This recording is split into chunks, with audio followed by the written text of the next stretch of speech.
इस एग्जाम की खास बात यह है कि आपको स्कॉलरशिप तो ये प्रोवाइड करता ही करता है और साथ ही साथ आपको आपकी परफॉर्मेंस रिपोर्ट भी दे देता है। जो नेशनल लेवल पर अचीवर होते हैं उनको टोटल 2 लाख कैश प्राइज दिया जाता है। जो भी उस क्लास की एनसीईआरटी का सिलेबस होगा वही आपकी सिलेबस इस एग्जाम के भी होने वाले हैं। अगर तुम क्लास 9th में हो या 10th में हो, छोड़ो, अगर तुम क्लास 1 से लेके क्लास 10 तक की किसी भी क्लास में पढ़ रहे हो तो तुम्हारे लिए एक बहुत ही बेहतरीन स्कॉलरशिप एग्जाम बताने वाला हूं इस वीडियो में, जिसको तुम घर से इवन फोन से भी दे सकते हो और अच्छा खासा स्कॉलरशिप अमाउंट गेन कर सकते हो, है ना। अच्छी बात। देखो तो ध्यान से वीडियो लास्ट तक देखना, एक एक पॉइंट को मिस मत करना। फॉर्म कब आएगा, एग्जाम का पैटर्न क्या होगा, सब कुछ आपको कंप्लीट इस वीडियो में बताऊंगा, लेकिन लास्ट तक वीडियो आपको देखना पड़ेगा। देखो ये एग्जाम है पहले 12th तक के लिए होता था, बट अभी क्लास 1 से लेके क्लास 10 तक के बच्चों के लिए हर साल नेशनल लेवल पर कंडक्ट कराया जाता है। और ये एग्जाम आप अपने लैपटॉप से या फिर अपने इवन फोन से भी दे सकते हो, but cheating is not allowed, क्योंकि आपकी मॉनिटरिंग प्रॉपर अदर एंड से होती रहती है। तो आपकी हर ऑब्जर्वेशन को देखा जाता है कि आप कैसे पेपर को अटेम्प्ट कर रहे हो, खुद से अटेम्प्ट कर रहे हो या नकल मार के कर रहे हो। तो नकल मार के मत करना, क्योंकि आप किसी भी जब ओलंपियाड को देने जाते हो तो आपके पीछे 2 ही मोटो हो सकता है, या तो एक अवार्ड के पीछे आप भाग रहे हो या तो फिर आप अपने नॉलेज को चेक करने के लिए जा रहे होते हो। तो इस एग्जामिनेशन से हमको दोनों पर्सपेक्टिव हमारा क्लियर हो जाएगा। पैसा भी अच्छा खासा मिल रहा होगा तो वो तो एक मोटिवेशन रहेगा ही आपके साथ, लेकिन दूसरी चीज है हमारी भैया नॉलेज पर्सपेक्टिव, तो ये भी आपका क्लियर हो जाएगा। इस एग्जाम की खास बात यह है कि आपको स्कॉलरशिप तो ये प्रोवाइड करता ही करता है और साथ ही साथ आपको आपकी परफॉर्मेंस रिपोर्ट भी दे देता है, जिससे आपको ये पता चल जाता है कि आपके पॉजिटिव पॉइंट्स क्या हैं, आपके नेगेटिव पॉइंट्स क्या हैं, कहाँ हमारी स्ट्रेंथ है, कहाँ हमारी वीकनेसेस है। स्ट्रेंथ सबको पता होती है, वीकनेस बहुत कम लोगों को पता होती है। तो इस स्कॉलरशिप एग्जाम से आपको ये चीज़ पता जरूर चल पाती है कि हम वीक कहाँ पर हैं, हमें कहाँ पर और स्ट्रेंथ बढ़ाने की ज़रूरत है। तो एग्ज़ाम का नाम है भैया NSTSC, national science talent search examination, जो कि हर साल कंडक्ट कराया जाता है क्लास 1 से लेकर क्लास 10, किसी भी क्लास में हो, 1 में हो, 2 में हो, 3 में हो, 4 में हो, 5 में हो, 6 में हो, 7, 8 में, 9, 10 किसी भी क्लास में हो। तो अगर आपका छोटा भाई, अगर आप एक पेरेंट्स देख रहे हैं इस वीडियो को, तो आपका बच्चा या फिर अगर आप स्टूडेंट देख रहे हो, आपका छोटा भाई या खुद आप इन क्लासेस में हैं, तो आप इस एग्जाम को अटेम्प्ट कर सकते हो। तो सबसे पहले बात करते हैं भैया मोटिवेशन की, कि स्कॉलरशिप कितना मिलने वाला है ये बताइए, फिर आगे हम बात करते हैं। तो स्कॉलरशिप का नाम भैया NSTSC। अब इसको कैसे हम अटेम्प्ट करेंगे, क्या क्या चीजें होंगी, क्या अवार्ड होने वाला है, उसके बारे में पहले बात करते हैं, फिर आगे करके थोड़ा सा तेजी समझते हैं। तो सबसे पहले हम देखेंगे तो जो भी स्टूडेंट होते हैं, जो टॉपर्स होते हैं, जो इस एग्जाम को टॉप करते हैं, उनको 2 पार्ट्स में या क्या इवन 3 पार्ट्स में डिवाइड किया जाता है। सबसे पहले नेशनल विनर्स, फिर स्टेट विनर्स, फिर आ जाते हैं सिटी टॉपर्स। तो according to that prize distribution किया जाता है। सबसे पहले हम बात करते हैं नेशनल विनर्स की, कि जो नेशनल लेवल पर अचीवर होते हैं उनको टोटल 2 लाख कैश प्राइज दिया जाता है। The student who achieves the first rank and highest percentage of the marks of the among all the classes, 1 से लेकर 10 तक में जो सबसे टॉपर बच्चा होगा, जो सबको टॉप किया होगा, overall full to full marks लेके आया होगा, उसको मिलेगा भैया 2 lakh. is declared as the NSTSC topper. The top ranker and next 2 rankers in each class are awarded with a laptop. Even आपको एक लैपटॉप और एक टैबलेट PC भी प्रोवाइड किया जाता है, PC रेस्पेक्टिवली, और एक मोमेंटो तो भैया मिलेगा ही मिलेगा कि हमने इस एग्जाम में टॉप करके रखा हुआ है। अगली चीज बात करते हैं रैंक 4 से लेकर रैंक 10 या फिर rank 11 to 25 of each class, हर एक क्लास की बात करते हैं। तो are awarded with cash price of rupees. कितना रुपीज मिलने वाला है? 2000 और 1-1000 आपको मिलने वाला है। और रही बात अब इसके नीचे, तो जितने भी पैसे बचे हुए हैं उसके लिए आपको एक प्रॉपर सब्सक्रिप्शन दे दिया जाता है, जो कि उनकी पर्सनल बुक्स होंगी और पर्सनल साइंस टैलेंट के अकॉर्डिंग कुछ वीडियोस होते हैं, उसका आपको सब्सक्रिप्शन दे दिया जाता है एज अ रिवॉर्ड। और कुछ इसकी कंप्लीट डिटेल PDF आपको मैं टेलीग्राम ग्रुप में डाल दूंगा, लिंक आपको डिस्क्रिप्शन बॉक्स में मिल जाएगा, या फिर आप डायरेक्टली सर्च कर सकते हो @रैंकर्स फाउंडेशन। आप ये भी अगर सर्च करोगे तो आपको टेलीग्राम मिल जाएगा, उसमें इसकी PDF में डाल दूंगा। तो ये PDF भी आप एक बार अच्छे तरीके से रीड कर लेंगे तो आपको कंप्लीट डिटेल यहाँ से भी पता चल जाएगी। आगे बात करते हैं भैया स्टेट टॉपर्स के लिए भी यहाँ देख सकते हो प्रॉपर आपको सब्सक्रिप्शन कुछ मिलने वाला है। चलो ये तो भैया प्राइमरी एम हो गया, सेकेंडरी एम हो गया, लेकिन अगर हम ओवरऑल बात करें तो हमारा एम कितना है? टोटल 2 लाख रुपए जीतना, प्लस लैपटॉप प्लस PC भी हम जीत सकते हैं टैबलेट के फॉर्म में। इतना हमारा मोटिवेशन, और हम इस बार उसी स्कोर के लिए लड़ाई करेंगे। तो पहले तो तुम अगर स्कॉलरशिप एग्जाम को देने वाले हो तो कितना तुम रैंक अपना टारगेट कर रहे हो, कितना स्कोर टारगेट कर रहे हो, after knowing the examination pattern comment box में जरूर बताना। तो सबसे पहले बात करते हैं एलिजिबिलिटी के। तो भैया क्लास 1 में हो, 2 में हो, 3 में हो, 4, 5, 6, 7, 8, 9, 10 किसी भी क्लास में हो। पहले स्कॉलरशिप एग्जाम क्लास 11th और 12th के लिए भी कराया जाता था, बट इस साल एप्लीकेशन सिर्फ 10th तक के लिए ही दी जा रही है, ठीक है, कोई बात नहीं है।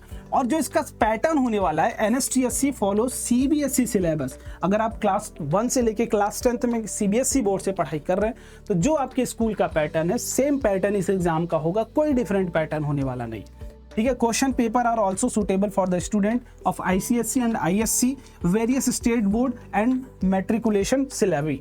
अब देखो ध्यान से एक बात समझना, अब अगर ISC बोर्ड से हो या ICSE हो या फिर स्टेट बोर्ड किसी भी से हो, तो आप एक बात समझ सकते हैं कि जो पेपर का पैटर्न होगा सबको ध्यान में रखते हुए बनाया जाता है, तो पेपर बहुत ही आसान बनाया जाता है, लेकिन टाइम जो ड्यूरेशन है वो कम कर दिया जाता है, उसकी भी बात हम आगे कर रहे होंगे।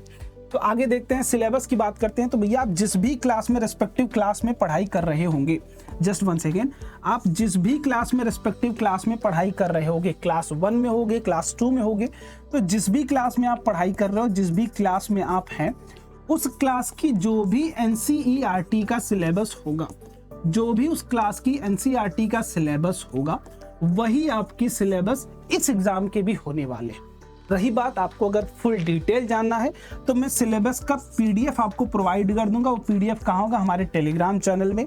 ये हमारा टेलीग्राम हैंडल है, यहाँ से भी ज्वाइन कर सकते हो, या फिर आप डिस्क्रिप्शन बॉक्स में लिंक मिल जाएगा, वहाँ से भी ज्वाइन कर सकते हैं। ठीक है, लेकिन अगर मैं 9th और 10th के लिए बात करता हूँ तो थोड़ा सा सिलेबस मैं आपको डिटेल में दिखा दे रहा हूँ। मैथमेटिक्स की बात करें, number system, polynomial, coordinate geometry, linear equation in 2 variables, introduction to Euclid geometry, lines and angle, triangles, quadrilaterals, area of parallelogram, triangle, circle, Heron's formula, surface area and volumes. तो ये तो हो गया भैया हमारा मैथमेटिक्स। फिजिक्स में देखिए motion, force and energy, ठीक है, gravitation, pressure, work, energy and power. Even जो रिलेटेड टॉपिक्स हैं वो इवन नहीं, कुछ और भी कम चैप्टर्स हैं, साउंड जैसे, तो ये सारी बोर्ड्स को ध्यान में रखते हुए लिखा गया। तो आप देख सकते हैं बहुत ही कम सिलेबस है। केमिस्ट्री में देखिए, matter in our surrounding is matter around us, pure atoms and molecules, even structure of atom is cutted. ठीक है, बायो की बात करें तो ये पेपर पैटर्न, और एक एक्स्ट्रा चीज आती है क्रिटिकल थिंकिंग, जिसमें आपके थोड़े बहुत रीजनिंग के सवाल पूछ लिए जाते हैं, है ना, जैसे रिलेशन वाला हो गया, फादर मदर रिलेशन, जैसे एज ग्रुप वाला। तो ये थोड़े बहुत क्रिटिकल थिंकिंग के 5 क्वेश्चंस आते हैं, वो भी अच्छे तरीके से आते हैं। फिर आगे बात करते हैं, क्लास 10th के लिए भी आप ये टॉपिक्स देख सकते हैं। क्लास 10th के जो सिलेबस आपके NCERT का वही पूछा गया है। बायो में भी सेम टॉपिक्स हैं, क्रिटिकल थिंकिंग यहाँ पर भी इंक्लूडेड है, एक एक्स्ट्रा पार्ट। अब एग्जामिनेशन पैटर्न की बात करते हैं तो क्लास 1 में अगर आप हो तो आपसे टोटल 40 सवाल पूछा जाएगा। कितने मार्क्स के लिए? 40 मार्क्स के लिए, मतलब हर सवाल 1 नंबर का होगा। क्लास 2 में हो तो 50 सवाल पूछे जाएंगे। कितने मार्क्स के लिए? 50 मार्क्स के लिए। अगर क्लास 3 से लेके क्लास 12 हटा दो, इसको 10th कर दो, क्लास 3 से क्लास 10 तक अगर आप पढ़ाई कर रहे हैं तो आपसे टोटल 60 मार्क्स का क्वेश्चन 60 क्वेश्चन पूछा जाएगा, 60 मार्क्स के लिए। हर एक क्वेश्चन +1 मार्क्स आपको दे के जाएगा। और जो सबसे अच्छी बात है भैया, नो नेगेटिव मार्किंग भी होने वाली है। किसी भी तरीके की आपकी नेगेटिव मार्किंग नहीं है, मतलब जो आप सही करेंगे उसके लिए आपको +1, जो आप गलत करेंगे उसके लिए बस 0 मिलेगा। कुछ एक्स्ट्रा मार्क्स डिडक्ट नहीं होने वाले, ये तो बहुत अच्छी बात है। ठीक है, अब ये बात हो गई भैया कि each class is different pattern, all questions are objective type. Question कैसे होंगे? ऑब्जेक्टिव टाइप्स होंगे, MCQs होंगे, 4 ऑप्शंस होगा, उसमें से एक कोई करेक्ट होने वाला है। ठीक है, 0 फॉर रॉन्ग आंसर्स। आगे बात करते हैं डिवीजन ऑफ मार्क्स, किस तरीके से मार्क्स होते हैं, किस चैप्टर से, किस सब्जेक्ट से कितना क्वेश्चन पूछा जाता है। तो ये क्लास 1 से लेके क्लास 1 का हो गया, क्लास 3 to 5 हो गया, क्लास 2 के लिए यहाँ हो गया। ठीक है, लेकिन हमारा मोटो है क्लास 6 to 10th के लिए। मैथमेटिक्स से टोटल 25 क्वेश्चन, फिजिक्स से टोटल 10 सवाल, केमिस्ट्री से टोटल 10 सवाल, बायो से टोटल 10 सवाल और क्रिटिकल थिंकिंग से टोटल 5 सवाल। तो टोटल अगर ओवरऑल हम देखें तो 60 क्वेश्चंस हैं आपके पास, 60 क्वेश्चंस है आपके पास। और पेपर जो होता है वो भी 60 मिनट का ही होता है, अप्रॉक्सीमेट आई थिंक 1 आवर का ही पेपर आपका होता है। तो आप समझ सकते हैं हर क्वेश्चन आपको 1 मिनट में अटेम्प्ट करना होता है। क्रिटिकल थिंकिंग के 5 सवाल, आसान सवाल आते हैं, स्कोरिंग आते हैं, स्कोर कराने के लिए ही वो दिया जाता है। फिर आगे बात करते हैं, ये देख ले सकते हो आप पीछे मेरे कुछ नाम, जैसे जो अभी रिनोन्ड 2024 के जो टॉपर्स होंगे, 2023 सेशन के, बेसिकली 2023-24 सेशन के जो टॉपर्स हैं उनके नाम यहाँ दिए गए हैं।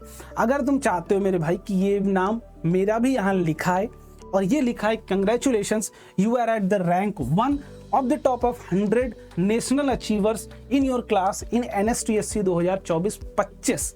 तुम्हारा 24-25 सेशन है। अगर तुम चाहते हो तुम्हारा नाम इन किसी भी पोजीशन में से कहीं आए ताकि तुम 2 लाख या फिर लैपटॉप PC जो भी तुम गेन कर सकते हो, तो तुम्हारे लिए एक बहुत ही बेहतर अपॉर्चुनिटी हम क्रिएट करके लेके आ रहे हैं, जो है आपके लिए एक बहुत ही प्यारी सी अपॉर्चुनिटी, स्पार्क बैच।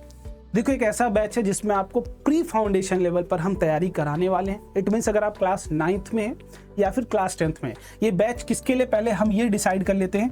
ये प्रॉपर बैच है क्लास 9th के लिए। अगर बच्चा आप क्लास 9th में पढ़ाई कर रहे हो या फिर आप क्लास 10th में पढ़ाई कर रहे हो तो उसके लिए प्री फाउंडेशन लेवल का बैच है। मतलब आप समझ सकते हो IIT JEE की तैयारी अगर आगे जाके तुमको करनी है या नीट की तैयारी करनी है या फिर 9th और 10th में ही किसी ओलंपियाड के लिए आप अपने आप को प्रिपेयर करना चाहते हैं तो आपके लिए, वैसे तो देखो अगर सिंपल सी बात करूं, अगर आपके लिए फ्री कंटेंट की बात करूं तो इस चैनल पर आपको फ्री कंटेंट भी मिल जाएगा, प्लेलिस्ट में जाकर देख लेना। लेकिन अगर आप ये चाहते हैं कि पढ़ाई के साथ साथ हमें क्वेश्चंस भी मिले, थ्योरी भी मिले और हमारी गाइडेंस भी मिले, तो उन सब चीज़ों के लिए आपके पास एक प्यारा सा बैच है भैया, स्पार्क 2.0, जिसको बहुत ही प्यार से बनाया गया है भाई, बहुत एफर्ट लगा के बहुत ही अच्छे तरीके से पूरे सिलेबस को पढ़ाया गया। आपको क्या क्या चीज़ें आपको इसमें मिलने वाली है उसको मैं थोड़ा सा डिटेल में आपको बता देता हूँ। अगर कोई भी क्वेरी होगी इस बैच से रिगार्डिंग तो आप इस नंबर पर कॉल कर सकते हैं। बट इसमें कौन कौन सा सिलेबस कवर होने वाला है, तो 9th plus 10th complete cover होगा JEE NEET pre foundation level पर। इट मीन्स अगर आप किसी ओलंपियाड को देना चाहते हो तो ओलंपियाड्स भी इसमें कवर होंगे आपके लिए। अगला है आपको एक अलग सी चीज मिलने वाली है RRM रैंकर्स रिवीजन मॉड्यूल, जिसमें आपके क्वेश्चंस जो होंगे, इसमें थ्योरी दी होगी, क्वेश्चंस प्लस थ्योरी आपकी दोनों इंक्लूडेड होगी प्री फाउंडेशन लेवल पर। बोर्ड्स की बात नहीं करें, NCERT के अलावा प्री फाउंडेशन लेवल पर आपके क्वेश्चंस होंगे, आपकी थ्योरी होगी। तो पहले वीडियो लेक्चर होंगे, वीडियो लेक्चर के बाद एक RRM मिलेगी जिसमें आपको क्वेश्चंस होंगे और क्वेश्चंस के साथ थ्योरी भी होगी एडवांस लेवल पर। उसके बाद बात करते हैं प्रैक्टिस सीट, ये अलग से आपको मिलने वाली विद टेक्स्ट, या तो उसका वीडियो सॉल्यूशन भी आपको अवेलेबल मिलने वाला है। फिर इसके बाद हम सब्जेक्ट्स की बात करते हैं, कौन कौन सा सब्जेक्ट आप कवर करोगे, तो मैथ कवर किया जाएगा, फिजिक्स कवर किया जाएगा, केमिस्ट्री कवर किया जाएगा, बायो और मेंटल एबिलिटी। जो क्रिटिकल थिंकिंग के 5 सवाल आने वाले थे वो क्रिटिकल थिंकिंग आपकी यहाँ से क्लियर हो जाएगी अगर आप इस बैच से पढ़ाई करते हो तो। क्लियर है दोस्त, चलिए। और अगली जो चीज आ जाती है पर्सनलाइज्ड मेंटरशिप या पर्सनल डाउट सॉल्विंग। मैं हूं, हमारी पूरी टीम है जो आपके लिए हमेशा अवेलेबल रहेगी, पर्सनली आपसे फ़ोन कॉल से कनेक्टेड रहेगी, वीडियो कॉल के थ्रू कनेक्टेड रहेगी, तो जिसके थ्रू हम आपके डाउट्स भी क्लियर कर सकते हैं, या तो पर्सनल हो या एजुकेशनल हो, जिस भी तरीके का तुम्हारा डाउट हो सब कुछ हम क्लियर करने वाले हैं। तो इतनी सारी चीज़ें आपको एक ही जगह मिल रही है, स्पार्क बैच 2.0। इसके लिए करना कि आपको हमारा एक प्यारा सा ऐप है रैंकर्स फाउंडेशन। ये कहाँ मिलेगा दोस्त, ये आपको मिलेगा प्ले स्टोर पर, आप वहाँ जाके सर्च कर लीजिएगा रैंकर्स फाउंडेशन, आपको मिल जाएगा। उसको डाउनलोड करने के बाद आपको दिखेगा स्पार्क 2.0 बैच, उसको आप क्लिक करके बाय नाउ पे जाके क्लिक करके बाय कर सकते हो। ठीक है, ये तो हो गई भैया बात स्पार्क बैच की। थोड़ी सी और डिटेलिंग करते हैं अपनी ओलंपियाड की ही। तो एग्जाम की डेट जो होने वाली है आपको दिख रहा होगा यहाँ पर, मॉक एग्जाम होगा, मतलब एग्जाम से पहले एक फ्री टेस्ट होगा। बेसिकली ये क्या होगा, आपका टेस्ट होगा, फ्री टेस्ट जो NSTSC की तरफ से कराया जाएगा ताकि आप उनके प्लेटफॉर्म को समझ सके, हैबिचुअल हो जाए एग्जाम देने के लिए। पहली बार दे रहा ऑनलाइन एग्जाम हो सकता है, तो वो होगा 26 जनवरी 2025 को, 26 जनवरी 2025। और जो फाइनल एग्जाम होगा आपका वो होगा 2 फरवरी 2025 को। एग्जाम डेट आगे पीछे शिफ्ट भी हो सकती है, तो बी अपडेटेड। और बी अपडेटेड के लिए भैया आपको चैनल को सब्सक्राइब करके रखना पड़ेगा। कि फॉर्म फिल कर दिए हो अगर, तो अपडेटेड रहने के लिए आपको सब्सक्राइब करना पड़ेगा। ठीक है, अगली चीज, schedule and procedure will be inform to the candidate before the 15 days of the exam. Exam के पहले आपको बताई दी जाती है। आप अगर जाना इसको ज्वाइन करना चाहते हैं तो वो कैसे ज्वाइन कर सकते हैं, हम लोग कैसे अप्लाई कर सकते हैं, उसकी भी बात थोड़ा सा कर लेते हैं, फिर आगे और भी डिटेलिंग करेंगे, थोड़ी बहुत और भी बातें आपको मैं बताऊंगा। तो अगर आप यहाँ पर देखेंगे तो how to apply, you can register at www.unifiedcouncil.com, इतना भी सर्च कर सकते हो, या फिर जस्ट जाके आप गूगल पर सर्च कर लीजिए NSTSC, आपको डायरेक्टली लिंक पर मिल जाएगा। वहां पर जाके कंप्लीट स्टेप आपको पता चल जाएगा। अगर कंप्लीट स्टेप भी चाहिए तो आप कमेंट बॉक्स में बता दीजिए कि भैया एक कंप्लीट स्टेप बता दीजिए कैसे इस फॉर्म को भरे, तो एक प्रॉपर वीडियो में मैं वो भी आपको बता दूंगा। अच्छे तरीके से फॉर्म भर लेना, कोई मिस्टेक नहीं करनी है, सारे नाम अच्छे तरीके से मैच करके भरना। ठीक है, क्योंकि रिवॉर्ड लेने जाओगे तो वो जरूरत पड़ेगी फिर। ठीक है, और इस एग्जाम को आप अपने फोन के थ्रू दे सकते हो, या लैपटॉप के थ्रू, या PC के थ्रू, किसी भी के थ्रू, बट आपके पास एक कैमरा होना चाहिए। कैमरा होगा तो आप दे सकते हो, ताकि वो आपकी मॉनिटरिंग करते हैं। अब तुम अगर इस एग्जाम को देने वाले हो तो पहले अपना क्लास और कहाँ से इस वीडियो को देख रहे हो तो कमेंट बॉक्स में जरूर बताना। ठीक है, और कोई अगर क्वेरी रह गई हो इस एग्जाम से रिलेटेड तो वो भी कमेंट बॉक्स में ड्रॉप कर देना। मिलते हैं अगले वीडियो में, बाय बाय, जय हिंद।